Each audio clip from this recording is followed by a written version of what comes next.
जय श्री राम। आज का विषय है महर्षि रमण। तमिलनाडु प्रदेश के मदुरई शहर से 30 मील दूर तिरुचुल्ली नामक छोटे से गांव में सुंदरम अय्यर व अलगमल्ला नामक दंपति के यहाँ 30 दिसंबर सन 1879 को गांव में लगने वाले जत्रा यानी मेले के दिन ही पुत्र का जन्म हुआ, जिसका नाम वेंकट रमन रखा गया। प्रारंभिक शिक्षा गांव की ही पाठशाला में प्रारंभ हुई। वह 3 भाई थे। वह अपने माता पिता के द्वितीय पुत्र थे। 12 वर्ष की अवस्था में ही पिता का देहावसान होने से माँ बच्चों को लेकर अपने देवर सुब्बाराव अय्यर के यहाँ मदुरई चली गई। पढ़ने लिखने में मन न लगने पर भी माँ ने वहाँ के मिशन हाई स्कूल में पढ़ने के लिए भेजा। उसका शरीर बलिष्ठ था, पर नींद बहुत आने के कारण सहपाठी रमन को कुंभकर्ण कहते थे। रमन की 16 वर्ष की आयु में उनके चाचा के यहाँ तिरुवन्नमलाई से एक अतिथि पधारे। वेंकट रमन ने पूछा कि यह गांव कहाँ है। तब अतिथि ने कहा, अरुणाचल में है।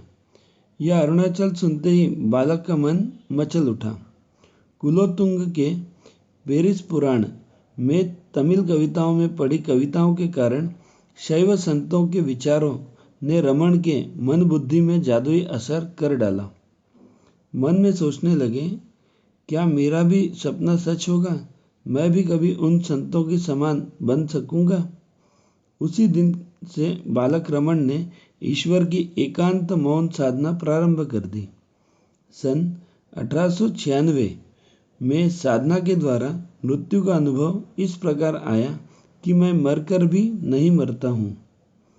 मरता है वह अलग है और मैं जो मरता हूँ नहीं वह अलग है। मृत्यु भय से मुक्त होते ही वेंकट रमन महर्षि रमन बन गए। वे एकांत प्रिय हो गए। मीनाक्षी माँ का दर्शन करने वह प्रतिदिन जाते थे। मन ही मन में अरुणाचल जाने का निश्चय कर लिया था, पर न जाने के लिए पैसा था और न घर वाले ही अनुमति देते थे। सौभाग्य से एक दिन उनकी माँ ने बड़े भाई को कॉलेज की फीस जमा करने को 5 रुपए दिए, जिसे भाई ने फीस भरने के लिए छोटे भाई वेंकट रमन को दे दिए। पैसा भगवान की दया से हाथ में आते ही 5 में से 3 रुपए से ले एक पत्र भाई के नाम लिखा। मैं परमपिता परमेश्वर की खोज में जा रहा हूँ। न आप मेरी चिंता करें, न ढूंढने में पैसा बर्बाद करें। मैंने आपकी फीस नहीं भरी है। पत्र के साथ 2 रुपए भी रख रहा हूँ। दोपहर के बाद विल्लुपुरम स्टेशन का 2 रुपए 13 आने वाला टिकट लेकर रेलगाड़ी में बैठकर दूसरे दिन तड़के उक्त स्टेशन पर पहुंचे। रास्ते में आधा आने के फल लेकर खाने पर अब इनके पास 2.5 आना शेष बचे थे। एक होटल में भोजन करने पर बची राशि उसे दे दी। तब दयावान होटल मालिक ने केवल इतनी राशि उनके पास जानकर राशि रमन को लौटा दी। लेकिन 2.5 आने में माम्बलपट्टू तक का ही टिकट मिलने से वहां से उतरकर पैदल ही चलकर दूसरे दिन भूखे प्यासे तिरुवन्नमलाई पहुंच गए। वे आनंद से अरुणाचलेश्वर मंदिर की ओर दौड़े। मंदिर अभी खुला ही था, पर वहां कोई दूसरा न था। अब रमन ने संन्यास ले लिया। मंदिर में ही अपनी साधना में रात दिन लगे रहते थे। यह नश्वर शरीर है तो इतना आडंबर क्यों? उन्होंने स्नान करना भी बंद कर दिया। कुछ शरारती लड़के साधना के समय उन्हें पत्थर मारते, तब उन्होंने भूमिगत कक्ष में स्थान बदलकर साधना प्रारंभ कर दी, जिसे पाताल लिंग कहते हैं। वहीं शेषाद्री नाम के निवासी वृद्ध सन्यासी रमन की भोजन आदि की व्यवस्था करते थे। 6 महीने बाद थम्बी रंगा स्वामी नामक श्रद्धालु के बाग में, जिसे वृंदावन कहते थे, जाकर रहने लगे। यहीं पर साधना करते हुए उन्हें ज्ञान का साक्षात्कार हो गया। जिस प्रश्न का उत्तर पाने के लिए घर छोड़ा था, आज वह मिल गया। अब महर्षि रमण ने जन कल्याण करने का निश्चय कर लिया। उसी समय रमण के चाचा व माँ दोनों को पता लगने के बाद इन्हें घर वापस लेने को आश्रम पर आए, जिन्हें न जाने का उत्तर देकर निराश कर दिया। वह वापस चले गए। कुछ समय बाद विरूपाक्ष मंदिर में अपना आसन जमा लिया। इच्छमाल नामक महिला के पति और पुत्र दोनों मर चुके थे। आश्रम पर आने से उसे शांति मिली तो उसने स्थायी रूप से वहीं रहने का निश्चय किया। उसने आश्रम में भोजन आदि का दायित्व संभाल लिया। सन 1907 में संस्कृत के उद्भट विद्वान गणपति शास्त्री तिरुवन्नमलाई पधारे। वे देवी के अनन्य भक्त थे। वे प्रतिदिन दोपहर से शाम तक तपते हुए सूर्य को निहारा करते थे। जब महर्षि रमण के पास आए तो वे उन्हें तपते हुए सूर्य ही लग रहे थे। वेदों का गहन अध्ययन करने पर भी गणपति मुनि तपस्या का ठीक अर्थ नहीं समझ सके थे, जिसे रमण ने सरल भाषा में उन्हें समझा दिया। तब मुनि ने उन्हें महर्षि तथा भगवान के नाम से संबोधित किया। यही रमण महर्षि रमण हो गए।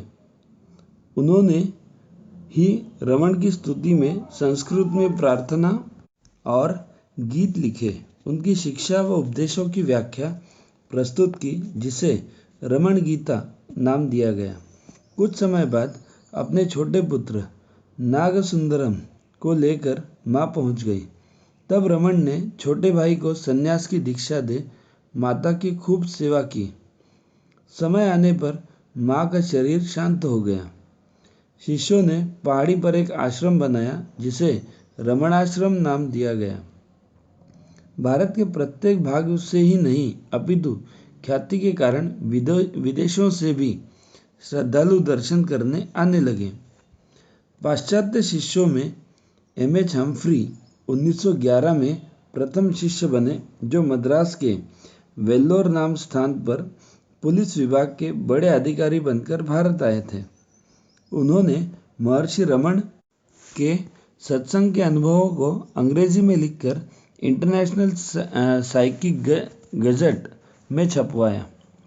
सन 1624 में शिष्यों के वेश में आए लुटेरों को शिष्यों द्वारा पकड़े जाने पर दया करके छुड़वा दिया था।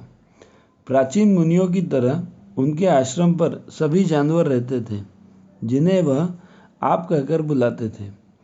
आश्रम में कई विभाग खोले गए, जिनमें गौशाला, वेद पाठशाला, प्रकाशन विभाग व श्रीदेवी का मंदिर प्रमुख हैं। वह किसी भी चीज़ को बर्बाद होते नहीं देख सकते थे। सब्जियों के बचे हुए छिलके भी वह गाय को खिलाते थे। महर्षि होने के बाद भी सबके लिए बना भोजन सभी के साथ पंगत में बैठकर ही खाते थे। जीवों के प्रति कैसा भाव था कि टांग टूटे बंदर की शुश्रूषा करते समय उसने महर्षि को काट लिया तो भी उन्हें न क्रोध आया न दुखी हुए। स्वास्थ्य बिगड़ने पर चिकित्सकों ने पौष्टिक भोजन की सलाह दी, जो उन्होंने नहीं मानी और पंगत में ही भोजन करते रहे। हाथ में गठान होने पर शल्य क्रिया की गई, पर कुछ ज़्यादा लाभ न होते देख उनकी बाँह काटने की सलाह पर उन्होंने न कर दिया। महर्षि ने गद्य और पद्य दोनों में रचनाएं लिखी। वह 40 कविताएं नामक पुस्तक में संग्रहित की गई। उपदेश सार पुस्तक लिख आद्य शंकराचार्य कृत विवेक चूड़ामणि का तमिल भाषा में अनुवाद भी किया। ऐसे परमात्मा को प्राप्त कर समाज सुधार करने वाले आधुनिक महर्षि रमण ने 24 अप्रैल 1950 की रात्रि को 2 बजे अपना यह नश्वर शरीर छोड़ दिया और परमपिता परमेश्वर से जा मिले। भारत माता की जय।